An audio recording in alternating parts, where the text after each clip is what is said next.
This is from one of our YouTube viewers, and his handle is Baby with a Laser. And he says, "Hi Deb, I was listening to your podcast the other day, and something you said struck a chord with me. Me and my wife rented a holiday home for a week in June last year, and it was just outside Ribchester in the northwest of England. And one night, I was sitting in the kitchen of the holiday home when the whole house began to shake. It shook, each shake accompanied by a deep, throbbing noise. At first, I thought it was the freezer making this weird din. So I stood up and I leant on the freezer to stop the shuddering. But it wasn't the freezer, and it was getting louder. I darted outside, and the noise was definitely coming from above us. I guess it was not more than about 50 feet above the house, but I couldn't see whatever was making the noise at all. I ran round the side of the house to see if anything slow and heavy was rumbling up the lane. I saw nowt. There was nothing moving out there.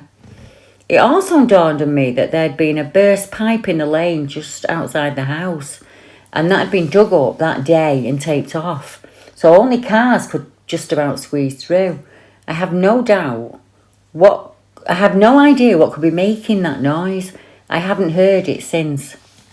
Now, the sound, he said, slowly passed overhead, and it seemed to follow the direction of the lane, and it was heading south towards Ribchester village. The noise appeared to stop at one point, and it seemed to be coming back our way, but it just faded after a while, until I could no longer hear it. He said, "I've just Googled the lane, and eerily it's called Gallows Lane near Ribchester. And it turns out there are a number of aerospace sites within about 10 miles of where we were staying. It turns out that there was one even closer to us with an airstrip at Mellowbrook.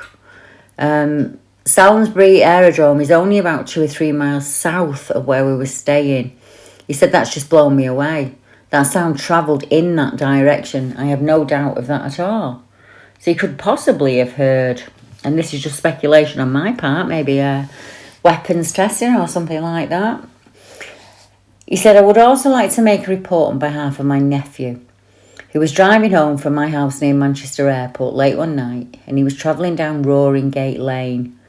As he went around a bend near the Davenport Green wedding venue, he was met by the alarming sight of a creature that he's struggling to name.